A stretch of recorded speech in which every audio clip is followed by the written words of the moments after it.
To Politics Done Right. My name is Egberto Willies, your host. Thank you so kindly for being here. Good morning, Houston. Good morning, Harris County. Good morning, United States of America. Good morning, the world. Which one did I not say? I think I said them all, but we are going to have a great program for you today. Hey, guys, let's go to the control room, to the presence of the geniuses. How are my peeps doing in the room? Well, we are upright this morning, so I guess we're going to be okay. You're Looks going like to the be tin okay. cans and string have held together. And did you listen yesterday afternoon?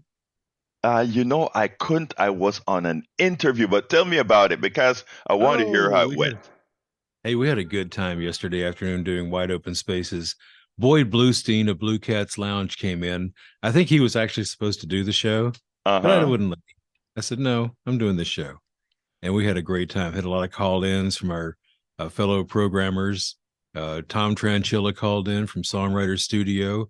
Big Kev from Roots Revolution Rock and Roll, Roots Rock and Roll and Revolution, something like that. Glenna Bell called in from Saturday morning's Three Chords and the Truth. Joanna Jetton called in from Bluegrass Depot, and we just had a good old time on the radio yesterday. So wait a That's minute. what it's supposed to be all about. Did you turn wide open spaces into a talk show? Something that you generally don't like. You only kind of do it because we kind of like you. Is that it, No, man? I only gave him 2 minutes. Okay. You Okay, only get. you got 2 minutes to tell me what you want to say. Hey, Well, you you know know what it's what? called? The I need to mayor learn of from. yeah, go ahead. Wait. I need to learn something from you, brother, because I'm What's going that? to have to try to do a little bit better in that domain, you know? So I better go pull those tapes, man. Hear me, old timer, pull those tapes. Nah, pull those podcasts. Anyway, Yeah, tell you who else called? Johnny, the oh my mayor God, of Politics Done Right. Johnny called you yesterday. you're kidding me. No, he The said, "Man, you're playing some Motown. You can't go wrong with Motown." That's what I said, Johnny. I know that. That's why I'm playing it. well, we're going to hear from Johnny later on, but you know what? It's the word of the day, Senor Van Bebba. Good morning, Egberto. Buenos dias. Okay, I was thinking about war yesterday since yesterday's topic was basically all about war. Mm-hmm. War as a means of doing business is wrong. It's resource extraction by force. Does America want to rule the world by force? Do the people want America to rule by force? We have turned national security into a reasoning to dominate the world and oppress all peoples. It's always been that way. It's just worse now. Yeah, I hear that all the time, but it doesn't make it right.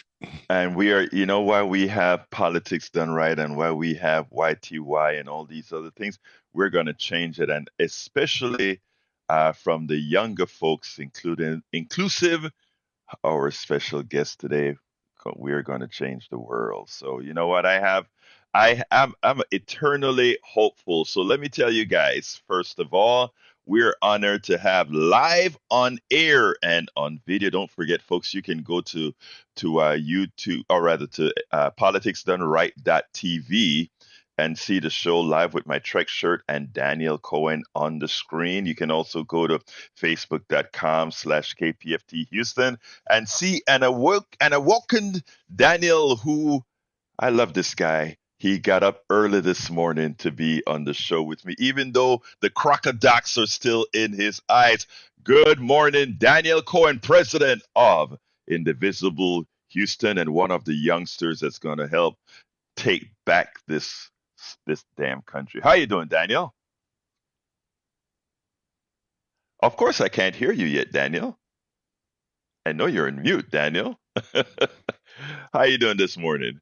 We do it? I can hear you, my friend. Talk to me. All right. I'm bright-eyed and bushy-tailed this morning. That's how I feel. That's how you feel. Well, you know what? We'll take you however we can get you, brother. We'll take you however we can get you. Anyway, folks, today the title of the show is Bernie Sanders Gets AI. And, I think we have to really seriously discuss AI, remove the fear that a lot of people would like you to have about AI, including the plutocracy, the oligarchy, the wealthy folks, the people forming these AI companies actually would like the masses to be scared about AI. We'll talk a little bit about that. Houston GOP unveils mega cuts. I don't know if we're going to get to that one because, this is your show. We want you to call in at 713-526-5738 to discuss whatever you want to discuss, including to bring pick Daniel's minds as far as where the country is going. Because again, he's here with us, Indivisible Houston. Anyway, I want to start out with AI. I really do. The theory is this: AI is artificial intelligence, and people act like it just showed up this year or maybe the latter part of last year. AI didn't just show up. AI has been in existence for a very, very long time. AI, you remember when your phone, a tape recorder that took your calls for you when you were not in your office was AI, right? Somebody else was doing some work for you. As they started to put robots in factories, that is AI. That was building things that humans used to do before.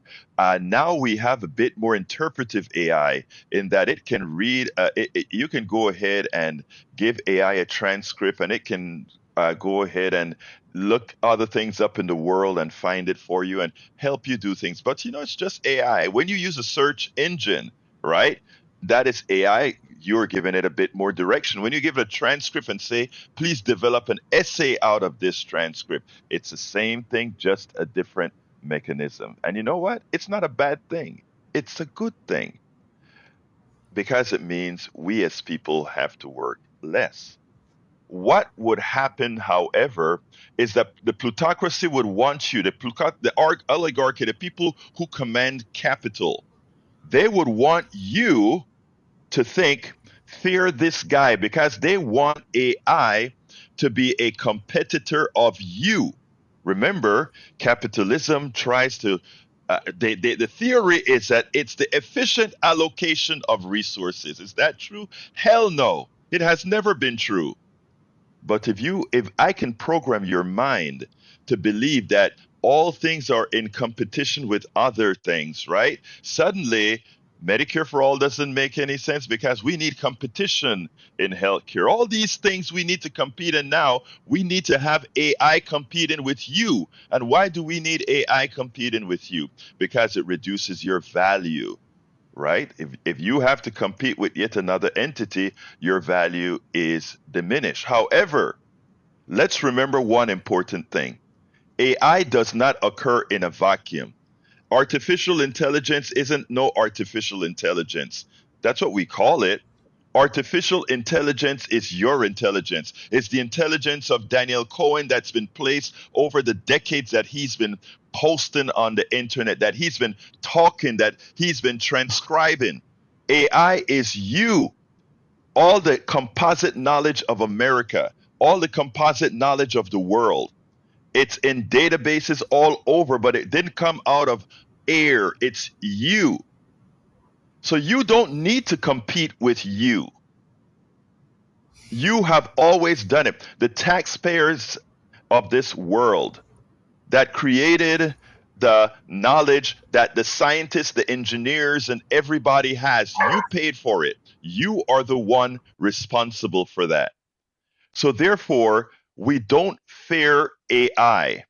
What we should do is, in the aggregate, make sure that our laws reflect what AI is supposed to be. But so what I want to do is say, when Bernie Sanders get it, when an 80-something-year-old gets it, all right, that's magic because it means now we have to get it. I want to play for you what Bernie Sanders had to say, a little narrative, and then we're going to get Daniel into the conversation and hopefully you at 713-526-5738. So I'll be back in 7 minutes. Remember a few days ago, I said that we should not fear AI, that AI is good for all of us and what it should mean. Right now, union workers are trying to fight for a 4-day work week, and people are going crazy. They don't want to work a 4-day work week and a 40% increase in wages. And I'm saying, what's wrong with that? I think it is perfect. I think that is perfect. And first of all, let me let you listen to Bernie. Imagine Bernie, an older guy. He gets it. Why is it that all of us don't get what AI and robotics means to us? I want you to listen to Brother Sanders, because what he gets is that AI is something that we all created because our tax dollars went into all the universities and researchers that produced it. The body of knowledge that it has comes from all of us, because all of us have data on the internet that it grabs its intellect from. That's what AI is. And as such, it's all of us should benefit from the efficiencies created by AI, not the corporate executives who couldn't write a basic program or a Fortran program or an assembly language program or a C++ program or a Python program. They wouldn't know what to do with it. Yet currently the way our system is, they're the ones who get the spoils, not the creators of AI. That must change. And you know who sees it? Brother Bernie. So let's listen to what Bernie has to say there. This push from the UAW for a 4-day work week, is that a negotiating tactic, or do you see that as the future of labor in the U.S., a 4-day work week? Well, I'll tell you what I think. And thanks for raising that question, Jake. We are looking at an explosion in this country of artificial intelligence and robotics.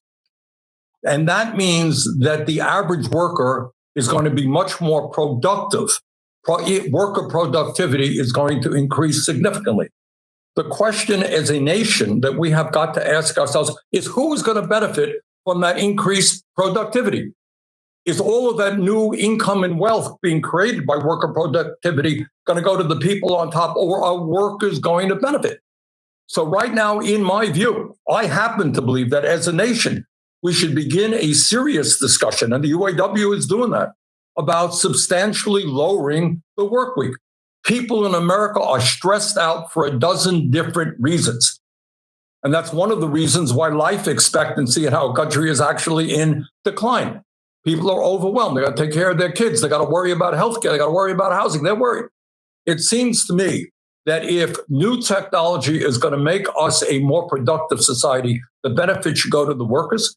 And it would be an extraordinary thing to see people have more time to be able to spend with their kids, with their families, to be able to do more in cultural activities, get a better education.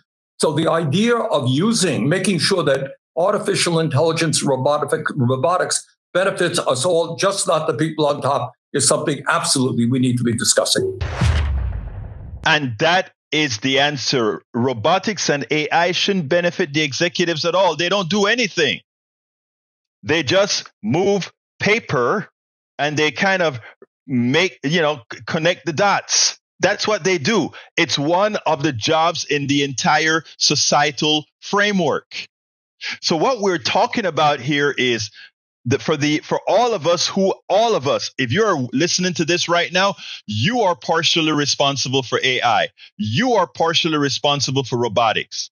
So when that plant, instead of hiring 5,000 people, are going to hire now 1,000 people, and then the robots, which can work 24/7 nonstop, it doesn't need a breakfast break, a pee break, or any kind of breaks like that. Great.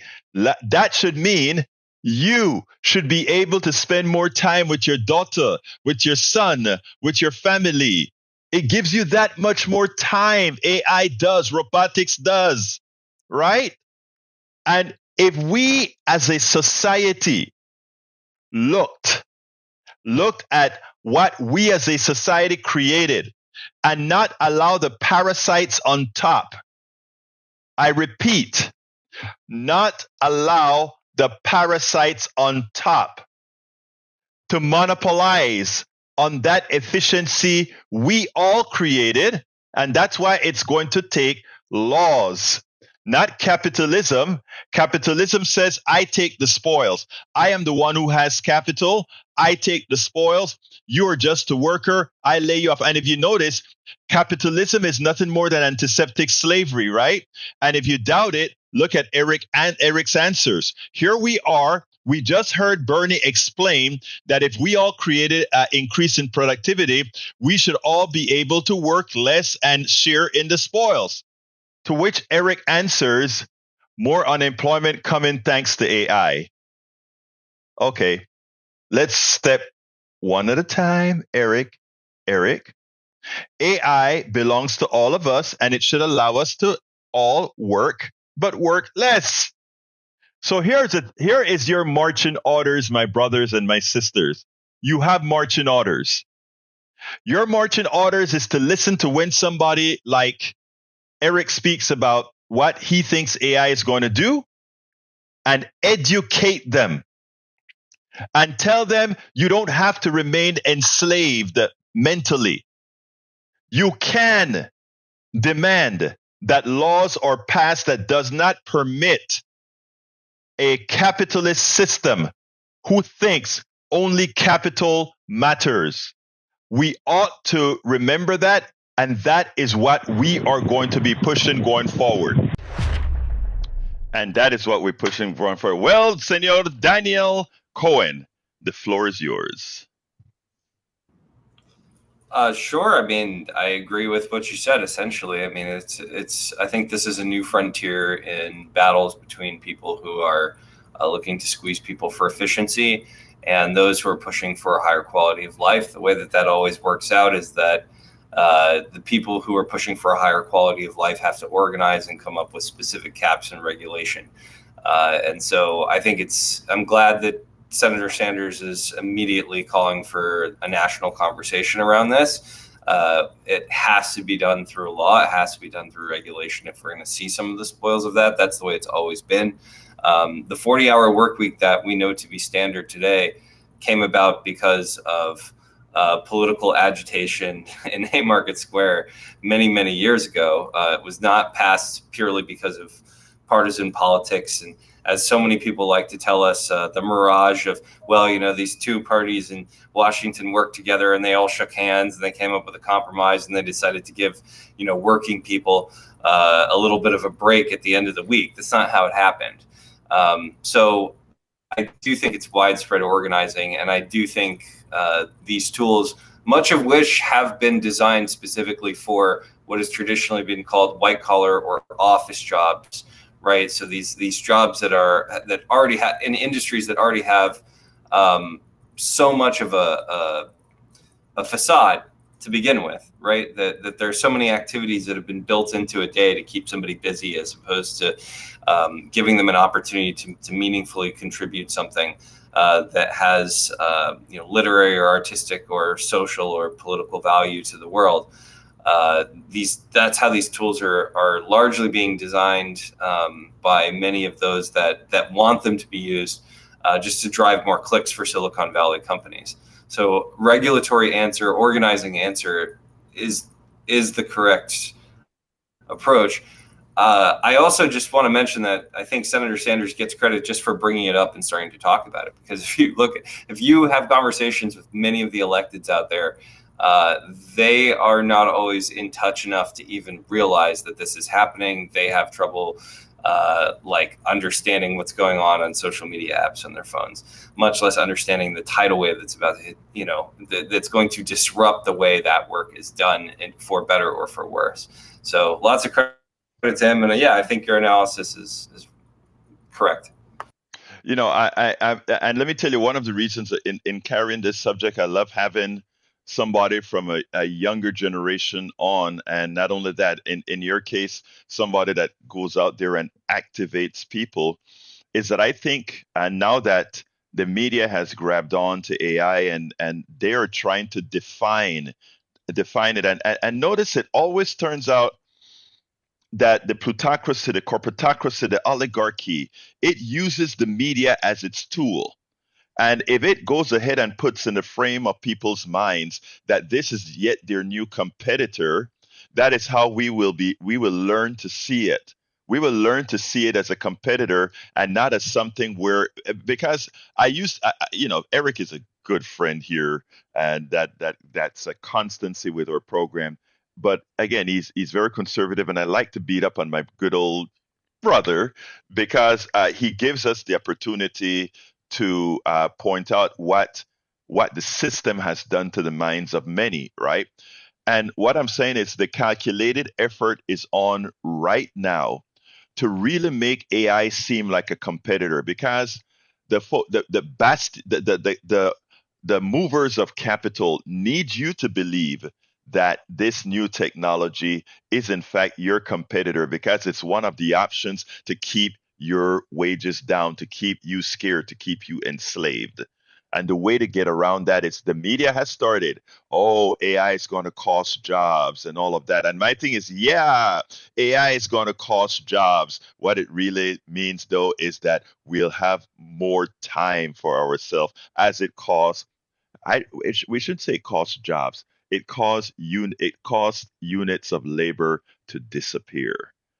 The necessary units of labor to disappear is a good thing. Folks, 713-526-5738. I would love to hear your input. People are scared of AI. I know many of you before this narrative are also scared. And what I want to hear from you, if you have an alternative view, I want to hear that as well. But what I want people to do is engage. And when I say engage, I mean elect the politicians that are going to create the laws to prevent the parasites from taking over and forcing your pay down and trying to make you compete with something you already own. 713-526-5738. Again, I want to stay on this AI subject a bit longer if possible, because I really want you guys to engage. So 713-526-5738 is the number. 713-526-5738. Where are the calls? Don't wait till the end, because again, we wait till the end and I'm rushing you guys off the line, and I don't want to do that. I want to hear your full message. 713-526-5738. Daniel, in your sphere, what kind of thoughts are you seeing that, let's say, a lot of folks in the younger generation are, let's say, starting to think, oh, throw their hands up in the air, buying the narratives that, well, I can't be a writer anymore because ChatGPT is going to write for me. I can't do this anymore because in the studio something else is going to be working for me?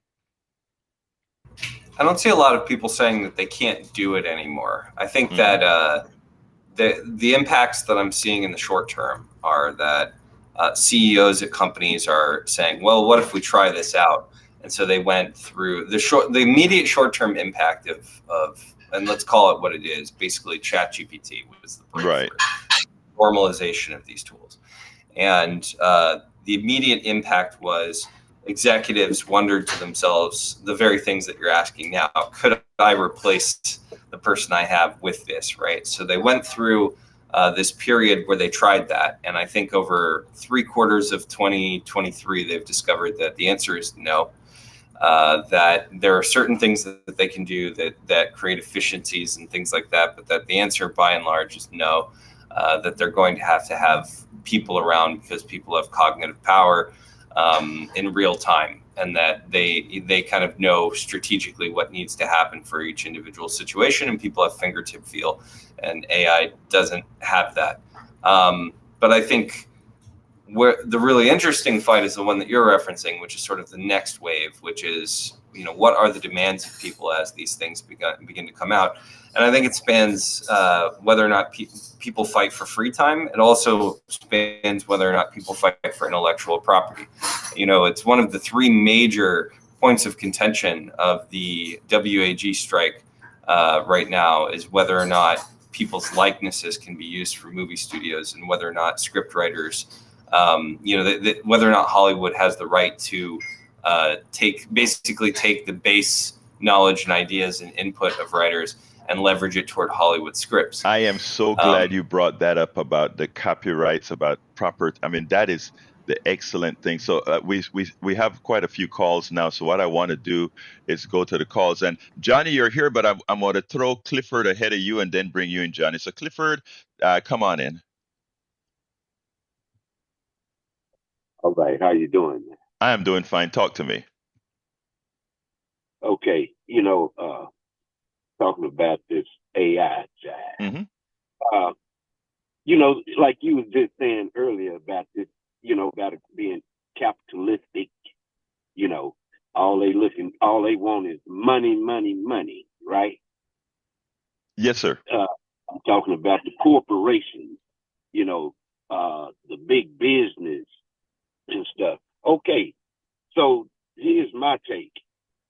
Now, if that's all they looking for is to make more money, and they got all these robots. Hey, I mean, they say in 60 Minutes when I seen that on AI, they say they had robots millions and millions and millions around the country in warehouses. Yes, they do. Yeah. For AI to come on board. And some of them are already in places. Okay, so now who's gonna purchase and who you think got their orders in for those robots already? Businesses. I'm talking about just businesses like warehouses, hospitals and stuff. They already got orders in for this. You can believe that. Now, right.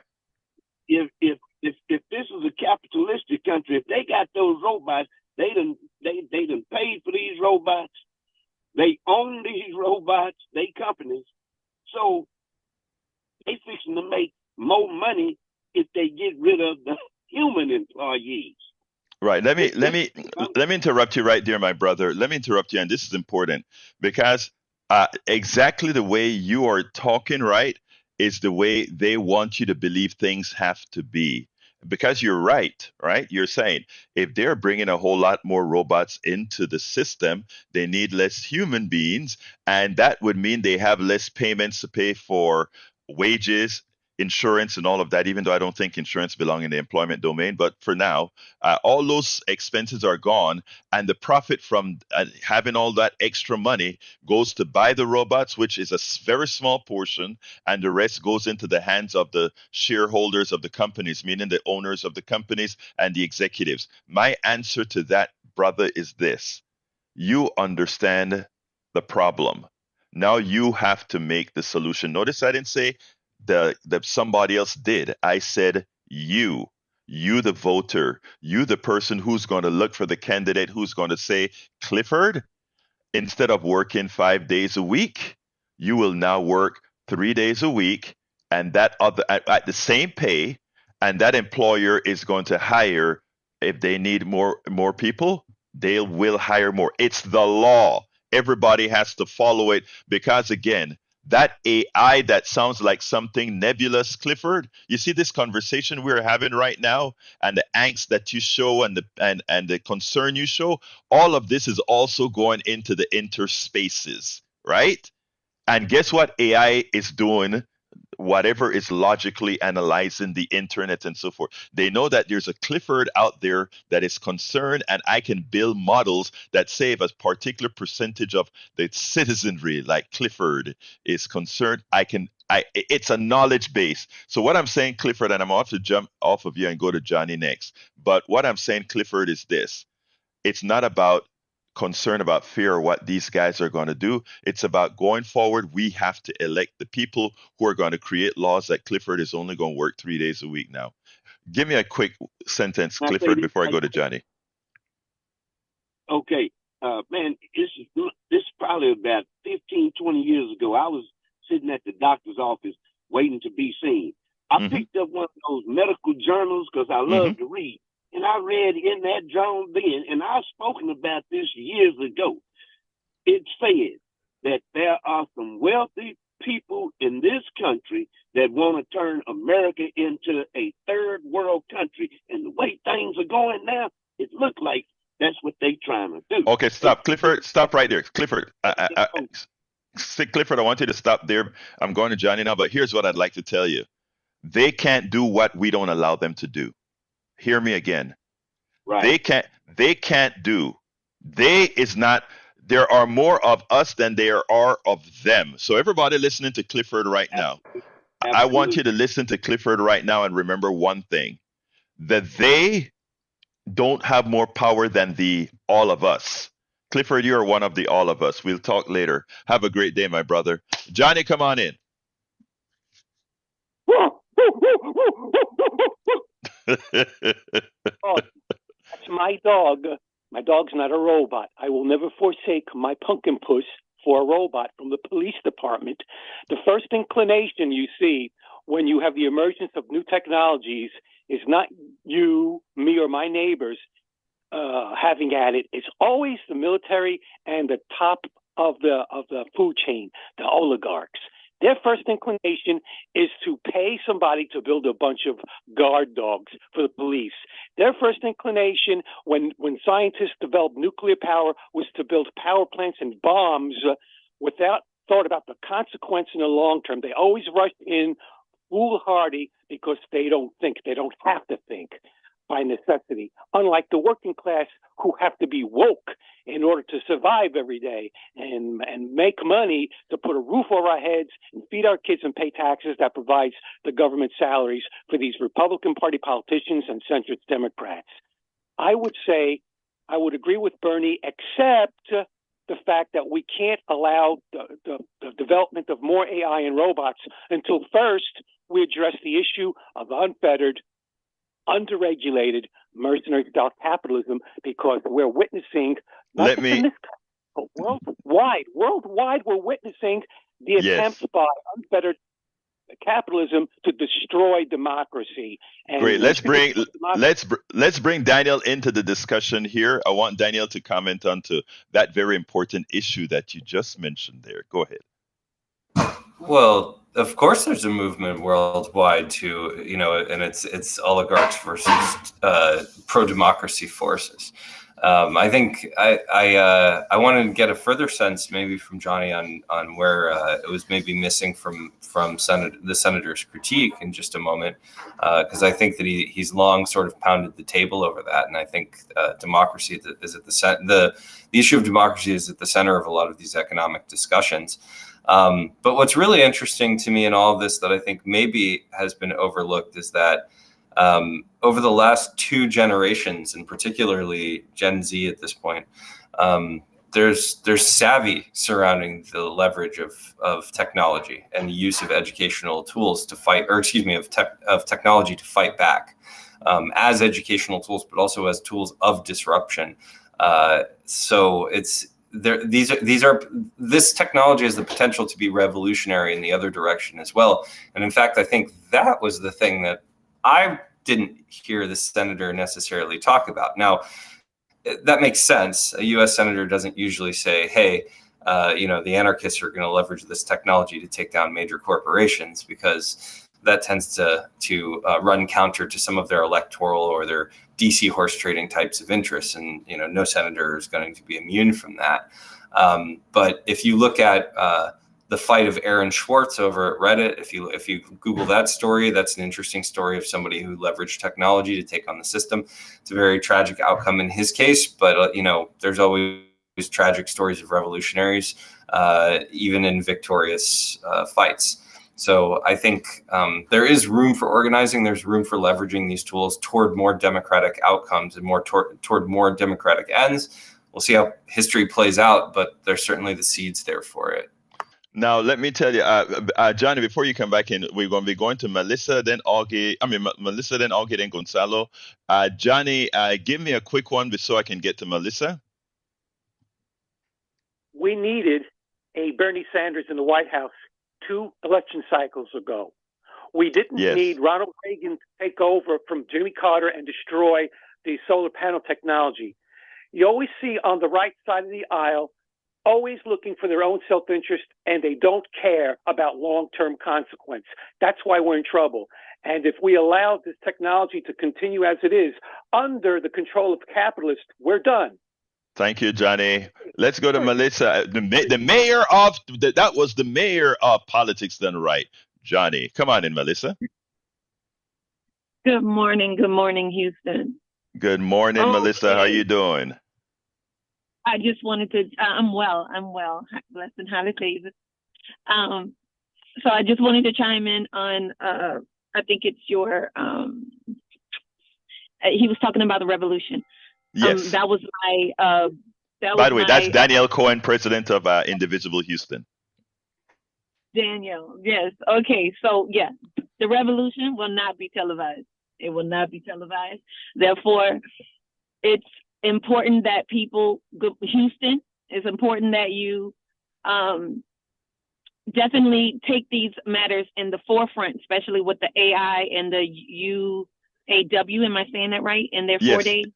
Okay, so some people, what happens is people don't really jump on the concern until the concern hits them, and then by that time it's too late, right? So people need to figure out what's important for our future. And if a parent and a mom or a dad is all complaining about, I don't get time with my kids, I don't get time for myself, this is a perfect thing that we all should be jumping on right now. But amen. You get it, Melissa. Like I told you yesterday, you get it. You analyze it in the human terms. I heard. I don't mean to interrupt you, but you just touched me right there. Let me tell you, the first thing I heard.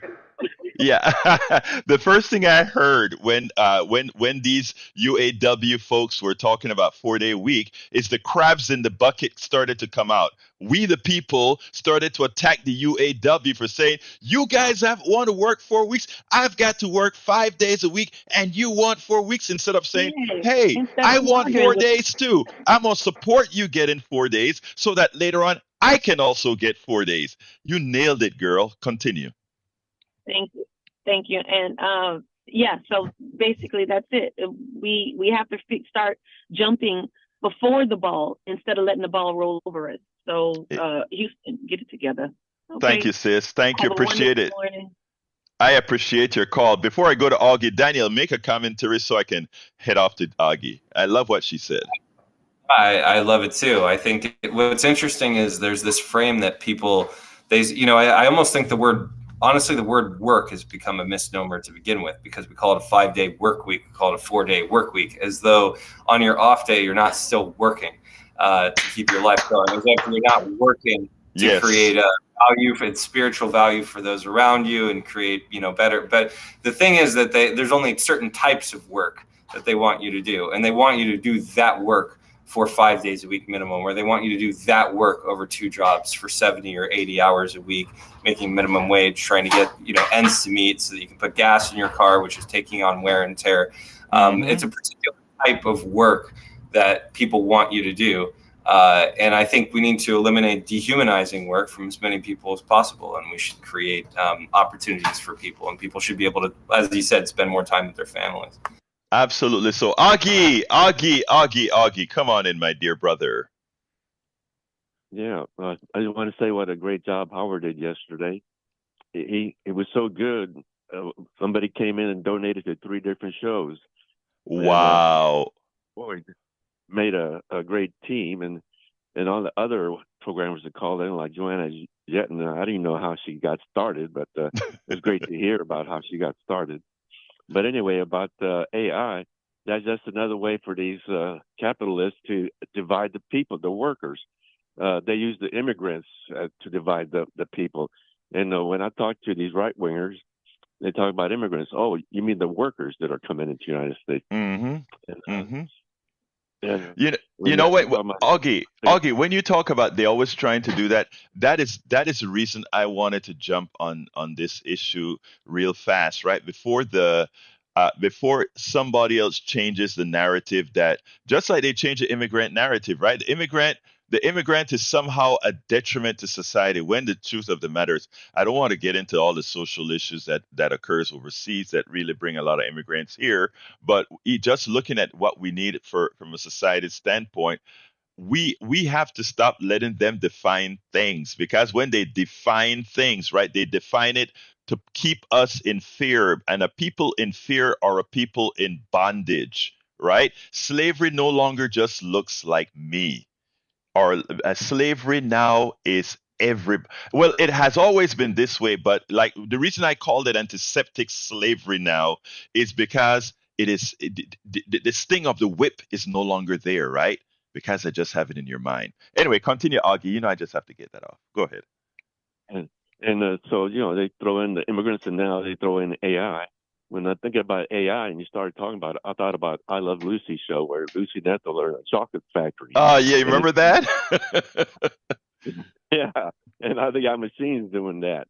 But yeah, and they talk about, and that's like the last 70 years, these capitalists have been trying to put the workers against each other. Slowly but surely, they take over the media, and it's so slow that people don't realize what's happening in the world. They complain about how come the media isn't like it used to be with Walter Cronkite. Well, it's because these capitalists kept changing the laws, where the FCC no longer cares about facts or truth like they used to. In fact, they allow opinions, misinformation, disinformation to be equal to truth. Imagine that. They use our airwaves, Augie. We allow our airwaves to be used to lie to us. But Augie, I want to kind of move on. So give me a quick closer so I can go to Gonzalo. Yeah. If anybody knows what the business, how to do it, it's the workers. It's not the capitalists. We had a crew one time where Third Line decided, what would happen if we didn't have any supervisors? And this crew, the employees, it worked. Yes, it's amazing. Morale went up, but the old timer capitalists, when he left, they took over and went back to what it was before. Augie. Let me tell you, I got to go to Gonzalo, but before that, I want to thank you for that point, because I'm going to tell you something here, right? When I thought I was all that, right, I have never been more productive, more being able to engage more than when I use the minds of everybody. I mean, it's so much better when you realize you're not an insular figure, when you realize that there's so much more to bringing everybody in. And when everybody is in, it's amazing how things work. And you nailed it with that when you just said, oh, when the supervisor disappeared, you guys worked as a collective, and the collective mind was so much better than that autocrat just telling you what to do, right? I mean, come on, Augie. That's the name of the game, brother. Hey, Augie, I got to go to Gonzalo. Gonzalo's going to knock my head off for keeping him on hold that long, all right? Thank you, brother. Have a good one. Gonzalo, mi hermano favorito, el cubano. ¿Cómo está, mi hermano? Bien, bien. Buenos días. Buenos días, hermano. Good morning, sir. I love that woman that came up recently. I think Karina or something. Melissa nailed it. Melissa. Okay. Right. We need more women on air. So short and sweet. So I think we need to go to Mr. Sanders. It's a clever person. As usual, he makes food for thought. Our hope as progressive is that we need more people like him, younger people, to occupy those seats. Those seats that are not empty, but full of people that you know who they are. And in my humble opinion, AI will take one more generation, maybe two more. So maybe my grandchildren will be fully aware and fully invested in what artificial intelligence is. We don't. Of course, we see the benefits. We take advantage of those benefits. Mm-hmm. And I'm not afraid that we humans are going to lose jobs, because there will be room for everybody. If we go back in history of capitalism, Industrial Revolution phase 1 and phase 2, it took time before the noble people and the rich people and the kings and queens noticed that was the way. At first, they were reluctant because that was against the natural way. But gradually they realized that that was the way. And I think if we put that in perspective, we are probably in artificial intelligence phase 1, or maybe phase 1.5. I don't know. Maybe you can just put it more in perspective as an engineer. But I think it will come. It will come sooner than later. And not everybody in the world will be on board at the same time due to the inequalities. That's a reality that we need to take into consideration and face. But that's the way it is. So, Muchas gracias, Professor Gonzalo.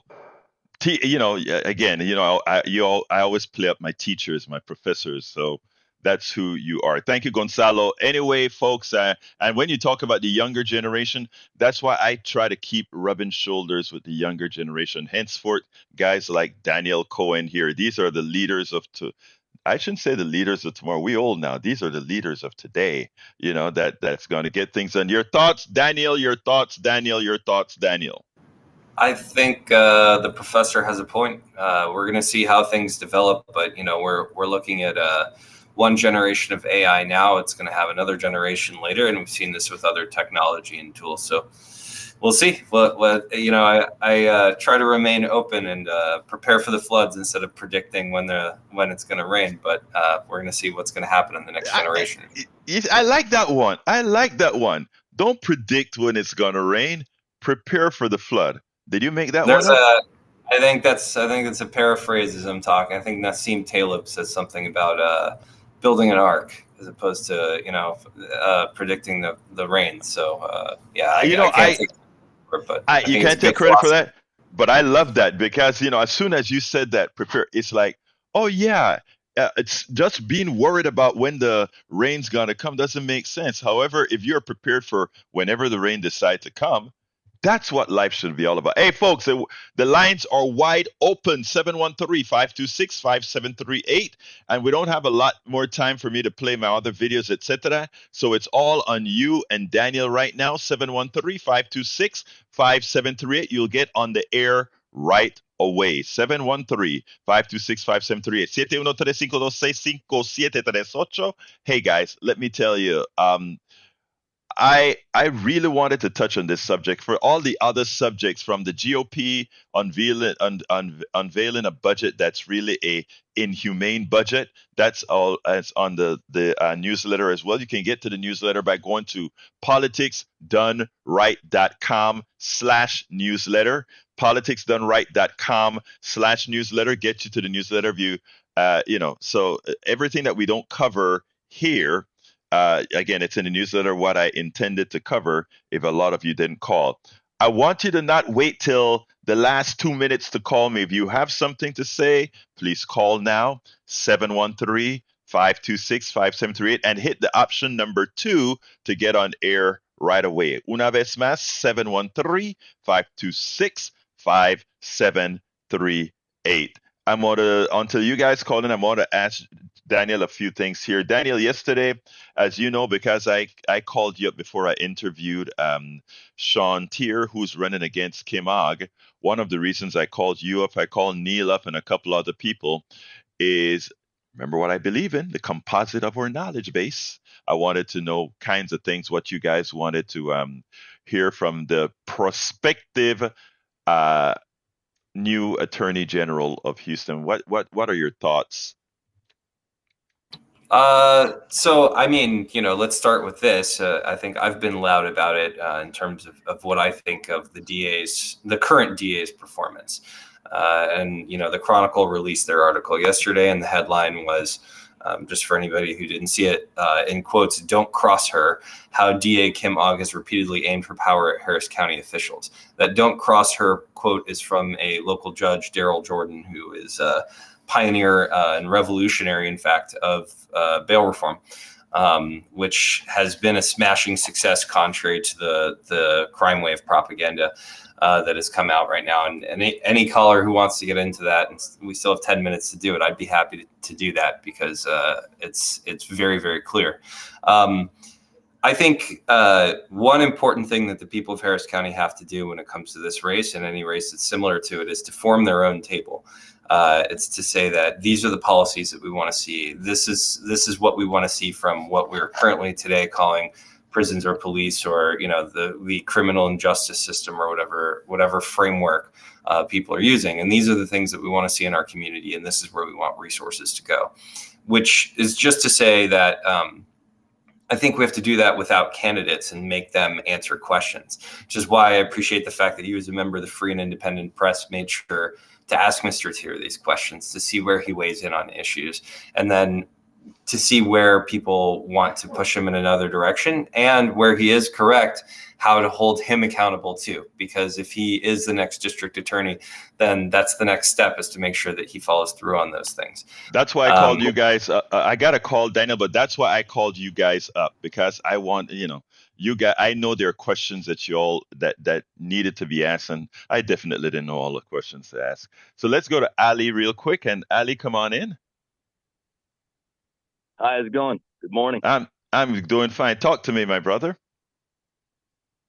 Yeah, I just wanted to touch on copyright issue. I thought it was interesting because I'm not an artist, but I've been dabbling a little bit with AI.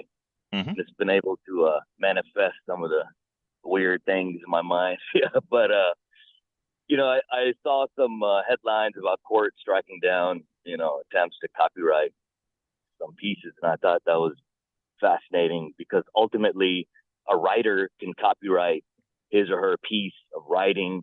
An artist, photographer can copyright, the photograph. But ultimately, AI is just another manifestation of, writing or any other type of art. Yet it was struck down by the court.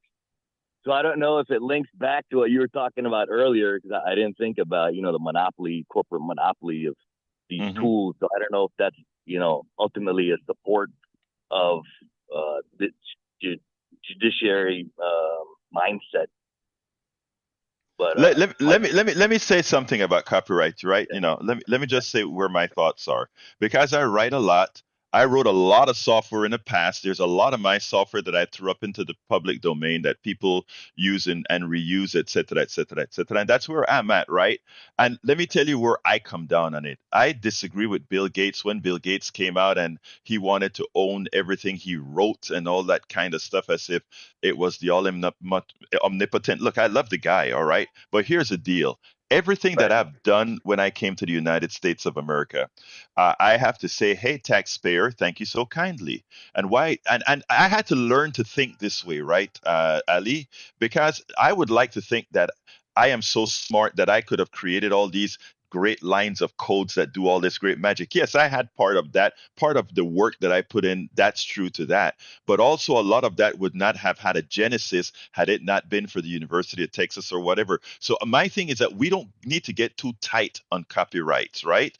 We need to get tight on how people can monopolize on them to get superior to others in a capital sense. So I understand where the writers are coming from and the likeness, and that's where I don't have the answers. I'm sure Daniel doesn't have all the answers either, but we have to sit down and figure out what is equitable for us all. That also include that you, Ali, the fact that you paid taxes, the fact that you participated in society, gave me the opportunity to do a lot of what I was able to do as well. So I'm not fearful of the copyright if done right. I want Daniel to chime in before we run out of time. Just very briefly, I'm going to reference a story that I think folks out there can read, because sometimes art does better than reality in terms of describing the situation. It's a Roald Dahl's short stories author of, Charlie and the Chocolate Factory. In spite of his many problems in his personal life, his many prejudices, I think that he was way ahead of the curve in writing a book called The Great Automatic Grammatizator, which was about a machine that could very quickly mass produce stories. And I think that shows one extreme of the spectrum, and then there's the other extreme of the spectrum all the way on the other side. And I think that if you want some art that comments on that way before any of this conversation was anywhere near the level that it's at right now, just thought I'd make that as a recommendation. Thank you, brother. Appreciate that. Ali, talk to me. That's it, man. I'm going into work, but I appreciate it. I just started listening to your show.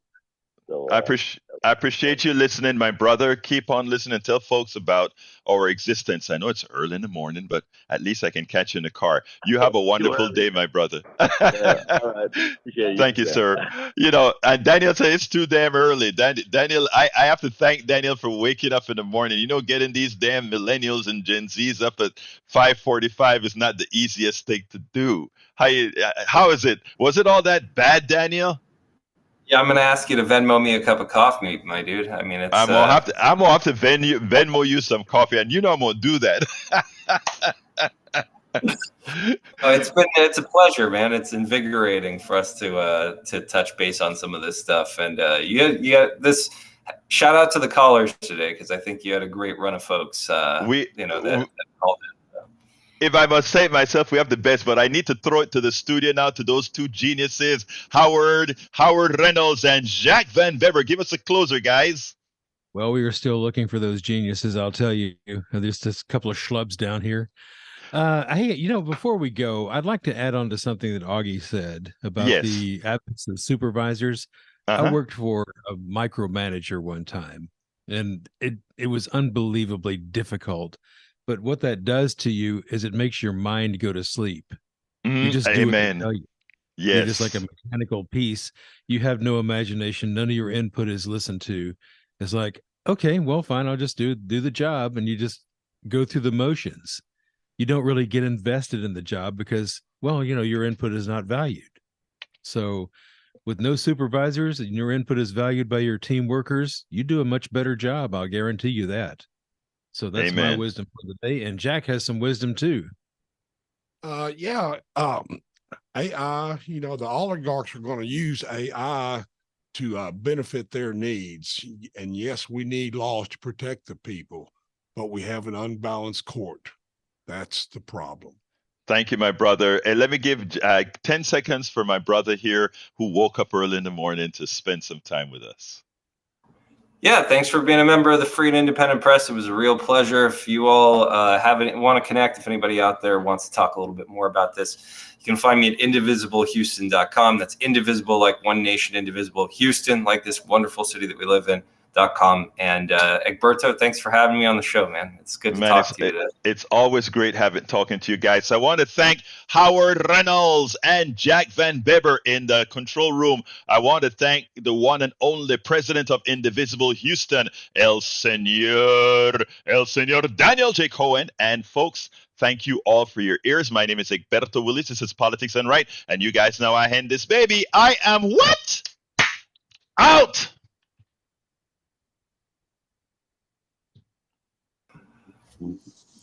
Thank you very much, bye, buddy. Thank you, brother. We talked a lot about AI, huh? Yep. Mañana.